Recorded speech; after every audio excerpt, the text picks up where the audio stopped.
Hey guys, hope you're doing well. In today's video, I'll tell you about the Agri-Food Immigration Pilot, a long-awaited Canadian immigration program that will provide a pathway to permanent residence for workers in certain agri-food industries. I'll tell you everything you need to know about the pilot, what it's about, the requirements, the complete step-by-step process, how you can apply, and who exactly can apply for this pilot program. Hey guys, this is Jason from Dream Canada. If you wish to immigrate to Canada or Australia, do visit the channel. I've uploaded a lot of videos to save your money and help you out with step-by-step instructions for your immigration process. Also, I upload videos regularly, so if you haven't subscribed to my channel yet, do subscribe now so you won't miss any updates on your Canada PR process. Let me first tell you about the Agri-Food Immigration Pilot Program. This pilot program is an economic class program that has been launched to meet labor demands in the agri-food sector of Canada. This program is basically designed to provide permanent residence to temporary visa holders who are already living in Canada and who have non-seasonal, full-time Canadian work experience in certain agriculture and agri-food industries. This program will run for the next 3 years, that is until May 14th, 2023. So the last day to submit your application under this pilot is May 14th, 2023. Canada will be processing up to 2,750 applications plus their family members on a first come first served basis per year under this pilot. So that would be the upper limit of people who can apply for this pilot in a year. Let me now tell you about the requirements of this program. First comes education. And the good news here is that the minimum education requirement for this pilot is just a high school education of grade 12. So anyone who doesn't have a degree or diploma can apply for this pilot program. As always, if you have completed your education outside Canada, you will need to get an educational credential assessment or an ECA from any education evaluation agency like WES to prove that your level of education is equivalent to a Canadian high school education. I've explained in detail the instructions for getting your ECA from WES in this video.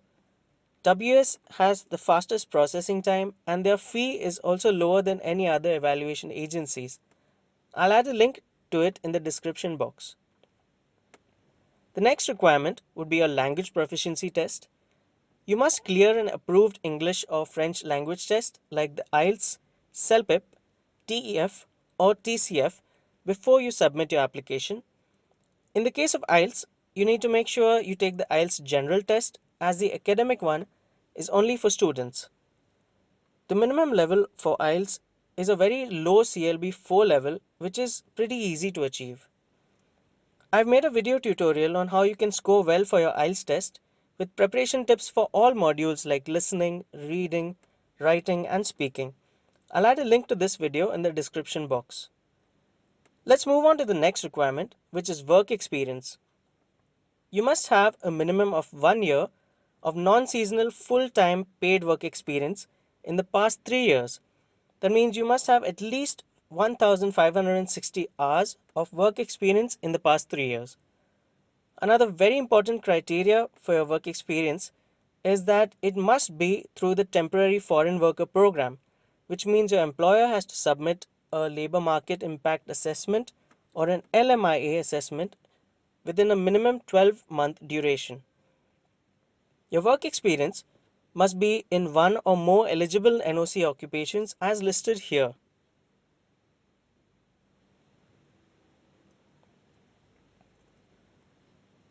You can also find this list on the official Agri-Food Pilot page on the Canada government website. If you currently have an open work permit, but you used to have a work permit through the temporary foreign worker program, you may have eligible work experience for this. However, any work experience you gain while holding an open work permit does not count. The next requirement is a job offer. Since you'll already be residing in Canada, it will be slightly easier for you to get a job offer as compared to applying from your home country. What you have to remember is that your job offer has to be full-time, permanent, non-seasonal, and it should be from one or more eligible NOC levels that I told you about earlier.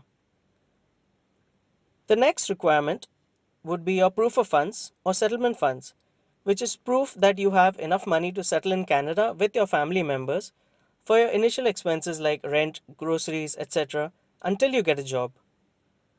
The amounts required as proof of funds for the Agri Food Pilot Program are the same that are required in the Express Entry Program. That is about 13,000 Canadian dollars for a single applicant and about 3,500 Canadian dollars for every additional dependent family member. After meeting the necessary requirements, the next step would be to gather the required documents that will be needed for you to apply for this program. A detailed document checklist is available on the Agri-Food Pilot page on the IRCC website, so go through it and collect all your documents well before applying. You're going to need identity and travel documents like your passport, your language test or IELTS results, your education credential documents like your ECA, proof of funds such as bank letters and statements, your valid temporary residence status documents, photographs, and all other relevant documents as mentioned in the checklist. Once you gather all your documents, your next step is to fill out a PR application. The complete application package is available on the official website. I'll add a link to this page in the description box. You can fill this application package online and download it, or download the package and fill it normally with a pen. I would, however, recommend filling out the forms on your computer instead of by hand, as it's easier and it reduces mistakes that can cause unnecessary delays.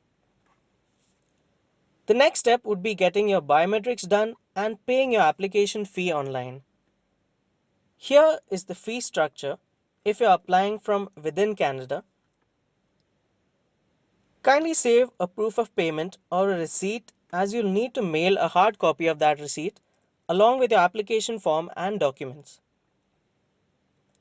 Next, you'll have to physically mail your application form, fee payment receipts, and other documents to the Centralized Intake Office or CIO in Sydney, Nova Scotia, Canada, as this is a paper based process.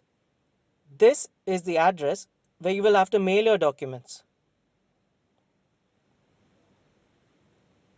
After you apply, the immigration officials will check if you have submitted your complete application, documents, they'll check if you've paid your fees, and they'll contact you to ask for your biometrics documents, which is for which you just have 30 days, which is why I advised you to complete this step well before sending your application. After reviewing your application, immigration officials make a decision to accept or refuse your application. If your application is rejected or refused, you'll be sent a letter explaining the reason for your refusal, and you'll have to submit a new revised application. If your application is approved, the officials will mail you your confirmation of permanent residence or COPR or your permanent resident visa, depending on where you're applying from. So guys, I hope you've understood the requirements and steps to apply for the Agri Food Pilot Program through this video. If you have any doubts, do comment below and I'll be happy to answer them for you. If you like the video, hit the like button or share this video with someone you think it might help. Remember to subscribe if you aren't a subscriber yet and hit the bell icon for regular updates on Canadian immigration. Thank you so much for watching. I wish you guys the best of luck for your application and hope you guys stay safe and have a great day.